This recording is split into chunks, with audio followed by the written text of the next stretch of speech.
खुरम साहब, आपसे प्रोग्राम का आगाज़ करता हूँ। आप फरमाइए, क्या मरीम नवाज़ जब ये कहती हैं कि इंतकाम की सियासत नहीं करेंगे, तो नवाज़ शरीफ और मरीम दोनों ने उस इंतकाम की सियासत का सामना किया जब वो जेलें दोनों को काटनी पड़ी।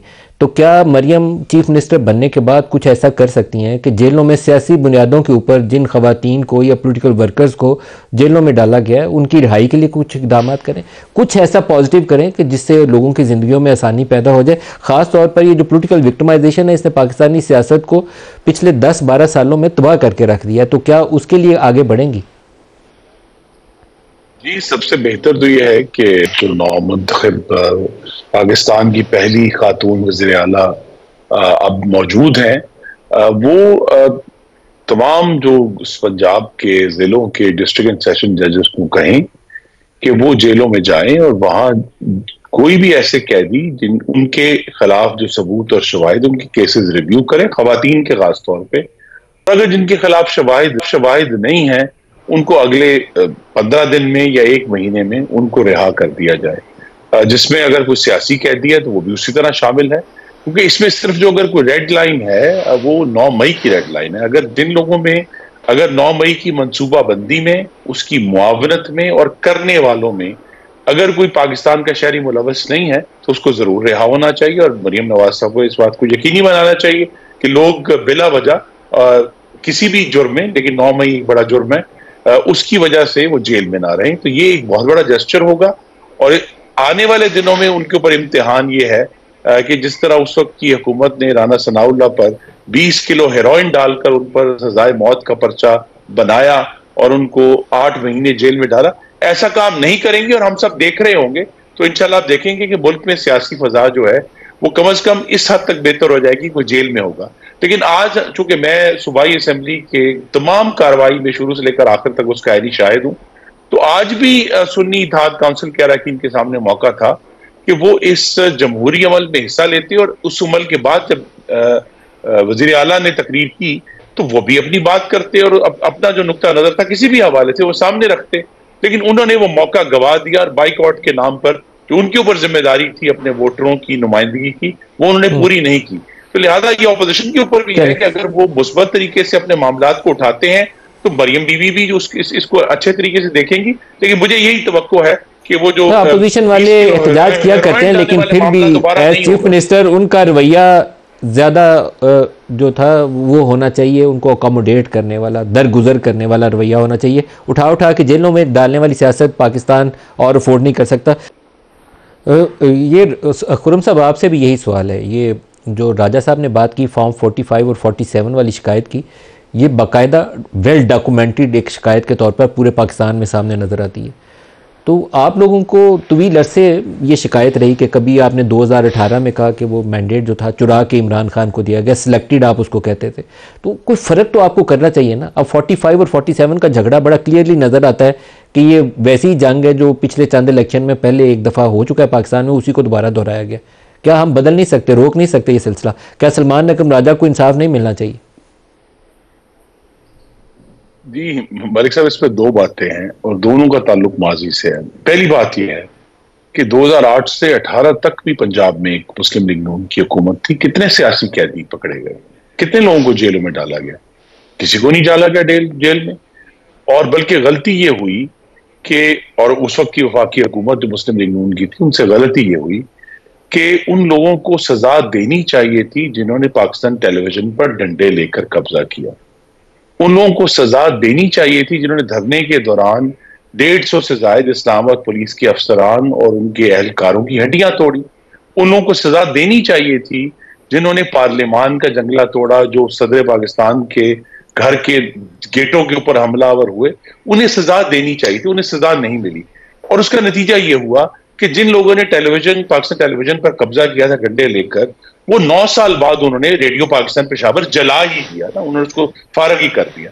अगर जो है पार्लियामान का जंगला तोड़ने वालों को सजा दी जाती तो वो GHQ पे 9 मई को हमलावर ना होते और उसके जंगले ना तोड़ते। तो लिहाजा यहाँ जो सियासी प्रोटेस्ट है और तशद्दुद और बलवा है, मेरी गुजारिश होगी कि उसके दरमियान फर्क किया जाए, क्योंकि अगर हम फर्क नहीं करते तो फिर इस जो भयानक वाकया 2014 के धरने के दौरान हुए वो फिर ज्यादा तशद्दुद से 9 मई 2023 को हुए। तो एक तो ये बात है, दूसरा ये है कि ये जो आप 2014 के धरने का और पार्लिमान और पीटीवी के अटैक का जिनके ऊपर इल्जाम लगाते थे उस शख्सियत का ताल्लुक उस वक्त की एस्टेब्लिशमेंट से था, तो अगर सजा देने की आप में हिम्मत होती तो आप सजा दे चुके होते। और 9 मई ना होता, ये बात सही है आपकी, मैं इस पे कन्विंस हूं कि अगर धरने के दिनों में पार्लिमान पे अटैक की सजा दी जाती तो 9 मई ना होता, ही बात सही है। लेकिन क्या एस्टेब्लिशमेंट आपको साथ देती? क्या आप पकड़ के जिनके ऊपर आपका इल्जाम था, आप बाई नेम, मुझे आई नो द पर्सन, आप बराह रास्त उनके ऊपर इल्जाम आयद करते थे, शुजा नवाज ने अपनी किताब में उनका तज़किरा किया हुआ है,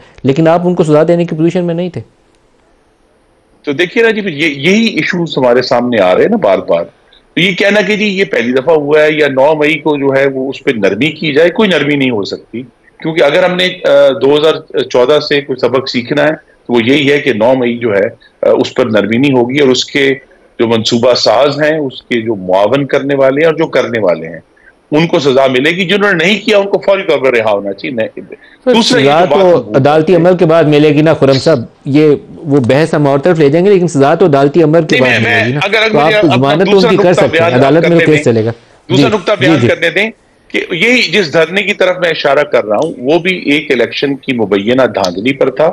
जो लोग भूल गए हैं उन्हें याद कराना चाहिए कि 2015 के आगाज में धरना खत्म होने के बाद सुप्रीम कोर्ट में कई हफ्तों की बड़ी एक तवील कार्रवाई हुई थी। जिस तरह आज हम फॉर्म 45 की बहस कर रहे हैं, उस वक्त भी इसी जमात का दावा यह था कि उनके पास गाड़ियां भर भर के शवाहिद हैं, और वो पूरी गाड़ियां जो हैं वो लेकर सुप्रीम कोर्ट गए और सुप्रीम कोर्ट ने उन सब शवाहिद को रद्दी कर दिया और वजाहत से कहा कि 2013 के इंतखाब में किसी मुनज्जम धांधली का सबूत नहीं मिला। तो लिहाजा ये जो कोशिश है, इलेक्शन को जरूर चैलेंज करें, उसका जो प्रोसेस है फॉलो करें, लेकिन वो मुल्क में मुस्तकिल इंतशार और खलफशार की बुनियाद नहीं बनना चाहिए।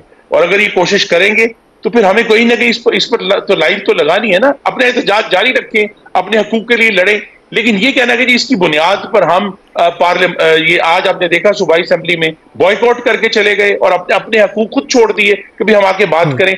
तो यहाँ मौजूद हों, राजा साहब से भी इसका जवाब लेना चाहूंगा। लोगों ने इनको वोट दिया राजा साहब उनकी बात करें, लेकिन आपको मुस्तकिल खलफशार की बुनियाद मेरी गुजारिश होगी मत बनाए, वरना फिर मामला इस तरह कशीदा रहेंगे। तो आप जो मलिक साहब बार बार बात करते हैं कि हमने आगे बढ़ना है, हुकूमत के ऊपर जरूर जिम्मेदारी है। ये वही हुकूमत इसने 2008 और 18 के दरमियान एक भी सियासी कैदी नहीं था। अब दोबारा से अगर रविश पड़ी 2018 से 22 के दरमियान, उस रविश को तोड़ना है तो फिर दोनों तरफ से जमहूरी रवायात के एहतराम का आगाज होना चाहिए। खुर्रम साहब, क्या वजह तनाज़ा क्या है? 29 फरवरी 21वां दिन जो है उसमें इजलास बुलाना ज़रूरी है और सदर साहब ने खबर यह कि समरी वापस कर रही है, तो ये एक नया तनाज़ा लगता है खड़ा हो गया। देखिए, सदर मुमलिकत जो है वो पहले दिन से पाकिस्तान के सदर और फेडरेशन के नुमाइंदे से ज़्यादा अपनी जमात की सियासी मफादात के मुहाफ़िज़ हैं। उन्होंने एक दफ़ा नहीं, ये दर्जनों दफ़ा हो चुका है, हमारी आंखों के सामने है। इन्होंने खुद ही NFC के मेंबर्स अवार्ड कर बनाने की कोशिश कर दी, खुद ही इलेक्शन कमीशन के मेंबर लगाने की कोशिश कर दी, और सेनेट में जो है वो रेफरेंस भेजा जो पिट गया। फिर आपको मालूम है कि किस तरह आर्मी चीफ की अपॉइंटमेंट के ऊपर इन्होंने किस किस्म की नाअहली और नालायकी का सबूत दिया। तो ये मुस्तकिल एक तरीका चला जा रहा है। गवर्नर पंजाब की पिछले साल 2022 में जब अपॉइंटमेंट हुई उस पर डिले किया। यहाँ आर्टिकल 91(2) बड़ा वाजे है, और मेरी गुजारिश है कि हर चीज जो है हम उसको डिस्प्यूट तो करना है, सियासत है, उसमें हमने अपनी राय का इजहार करना है। 91(2) ये नहीं कह रहा कि इजलास होगा, यानी वो कहेगा 21वें दिन कौमी असेंबली ने मिलना है। अगर सदर साहब पहले बुला ले तो ठीक है, लेकिन 21वें दिन कौमी असेंबली ने मिलना ही मिलना है। इट हैज टू, पोलिंग के 21 दिन बाद। तो लिहाजा आज उन्होंने अगर 3 दिन, उन्होंने क्या सुन रहे हैं जो अफवाहें हैं, अगर वो दुरुस्त भी हैं तो वो सिर्फ 3 दिन ताखीर कर पाएंगे, और 29 तारीख को जो 21वां दिन है इंतखाबात के बाद कौमी असेंबली मिलेगी, और इंशाल्लाह अपना जो है वो पहले हलफ लेंगे, फिर उससे अगले दिन स्पीकर का इंतखाब करेंगे, उससे अगले दिन कायदे ऐवान का इंतखाब करेंगे, और इंशाल्लाह पाकिस्तान की हुकूमत बन जाएगी। तो सदर मुमलिकत ने बजाय ये कि अब चूंकि उनके आखिरी चंद दिन रह गए हैं, एक ग्रेस का मुजाहरा करते, एक वसअत दिल का मुजाहरा करते और आइन को फॉलो करते। आइन उन्हें कहता है कि उन्होंने बुलाना है इजलास, लेकिन अगर उनके सामने है कि अगर वो नहीं बुलाएंगे फिर भी वो इजलास हो जाएगा, तो बेहतर यही था कि वो एक जमहूरी रवायात, जिस तरह मैं फिर कहूंगा आज सूबाई असम्बली में मौका था कि जमहूरी रवायात का मुजाहरा करती है सुन्नी इत्तेहाद काउंसिल, उन्होंने एक दफा फिर मुकासमत का और बाइकआउट का रास्ता अपनाया। और अभी मैं रह नहीं सकता, क्योंकि इससे पहले डिस्कशन हो रही थी, मैं अपनी वाज़ेह राय देना चाहता हूं कि IMF को खत लिखना इस हवाले से कि पाकिस्तान को डिस्बर्समेंट ना की जाए, उनको पाकिस्तान के अंदरूनी सियासी मामलात में जांच पड़ताल की दावत देना मुल्क से दुश्मनी है। खुर्रम साहब, जो मखसूस नशिस्तें हैं वो जो भी PTI ने जीती हैं उसकी तनासुब से तो उनका हक है, वो क्या रोशनी डाल सकते हैं कि उसके ऊपर वजह क्या है? क्या कोई लिस्ट का मसला नहीं दी थी या कुछ डिलेइंग टैक्टिक्स हैं, क्या रोला है?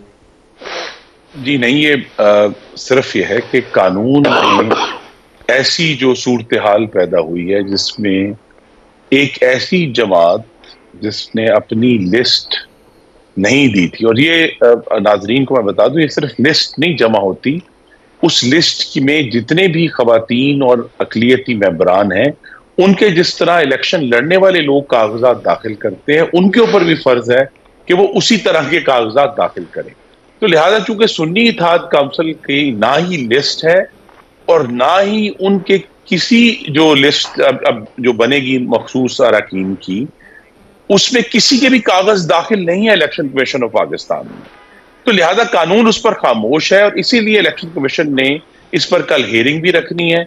इलेक्शन कमीशन ये फैसला कर दे या सुप्रीम कोर्ट ये फैसला कर दे, किसी एक जगह से ये फैसला होना है। मेरे ख्याल में तो ये सुप्रीम कोर्ट में ही जाके फैसला होगा, क्योंकि इलेक्शन कमीशन के पास कानून के अंदर कोई वाज़ेह सूरत, ये तो हो सकता है कि भाई एक जमात ने मसलन लेट से 25 लिस्ट की लिस्ट दी थी, उन सब के कागज मौजूद हैं, वो 25 की लिस्ट एग्जॉस्ट हो गई, उनकी ज्यादा सीटें आ गई, तो लिहाजा उनको मौका दिया जाता है कि अच्छा जी आप अपनी लिस्ट बढ़ा लें और उसमें ऐड कर लें। लेकिन जहां लिस्ट मौजूद ही नहीं है, किसी के कागज ही मौजूद नहीं है, तो इलेक्शन कमीशन को भी कयास की बुनियाद पर यह फैसला करना पड़ेगा। इसलिए मेरा यह ख्याल है कि वो सुप्रीम कोर्ट को रुजू करेंगे, ताकि ये मामला कम से कम जब तक कानून साजी नहीं हो जाती है बान के अंदर, तब तक सुप्रीम कोर्ट का ऑर्डर होगा कि अगर ऐसी सिचुएशन हो तो मैं जाती तौर पर समझता हूं कि इनको सीटें मिलनी चाहिए, अगर किसी जमात की सीटें हैं जरूर मिलनी चाहिए, लेकिन इस वक्त कानून जो है उस पर बिल्कुल खामोश है कि जहां कोई कागज मौजूद नहीं है। अच्छा, एक लाइन में इसके ऊपर खुर्रम साहब, ये आपको तनाज़ा लगता है कहीं समेटा जाएगा या ये भी जंग जो है अभी इजलास होने से पहले ही एक नए तनाज़े को जन्म दे देगी? जी मेरी तो तवक्को यही है कि सदर साहब ग्रेस का मुजाहरा करें, और बजाय ये कि 72 घंटे की बात है, अगर वो बुला लें तो एक अच्छा जेस्चर होगा, हम सबके लिए अच्छा आगाज होगा।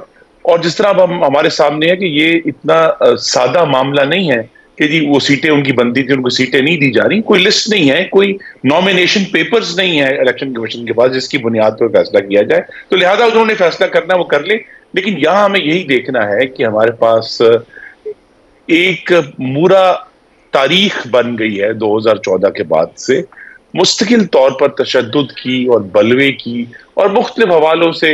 अब वो सारे झूठ निकलते हैं ना जी, वो हम 35 पंक्चर से शुरू हुए हैं, उसके बाद वो कहते क्योंकि ब्रिगेडियर साहब थे किसी बेसमेंट में वो थे, फिर उर्दू बाजार में कहीं बैलेट पेपर छपे, और डाउन टू अब साइफर आ गया, यूरोपियन यूनियन का जो है वो नकली खत और झूठा खत इन्होंने पब्लिश कर दिया।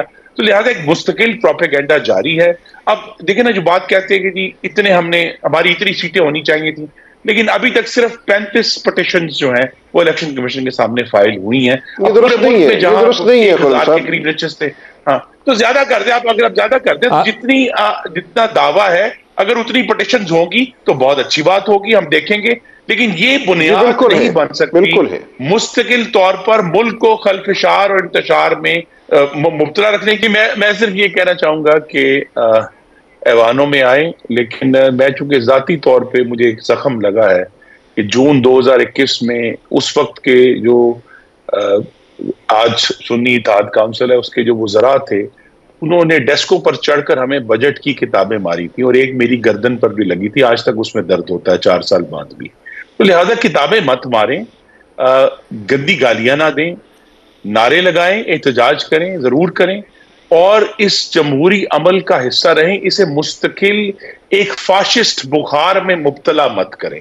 अगर वो ये करेंगे तो आप देखेंगे कि हम जो सुन्नी इत्तेहाद काउंसिल है उससे भी बात करने के लिए तैयार हो जाएंगे। लेकिन अगर मुस्तकिल ये रवैया रहा जो उनके अभी तक बानी चेयरमैन का मौजूद है कि जी मेरे अलावा तो सब गद्दार हैं और काफिर हैं और डाकू हैं, तो फिर मामला नहीं चलेगा और खामखा की बदमज़गी होगी। तो ये जो एक दूसरे का बाहमी एहतराम है, अगर इन्हें एक अवाम के हिस्से ने, 1/3 अवाम ने उनको वोट दिए हैं, तो 70% जो वोट है वो अवाम ने दूसरी जमातों को भी दिए हैं। तो एक दूसरे का एहतराम करके चलेंगे। बिल्कुल एंड पे राजा साहब से भी इसका जवाब ले लें। राजा साहब, हम किस तरह की अपोजिशन आप लोगों से तवक्को रखें? असल मकसद तो पाकिस्तान की अवाम एज अपोजिशन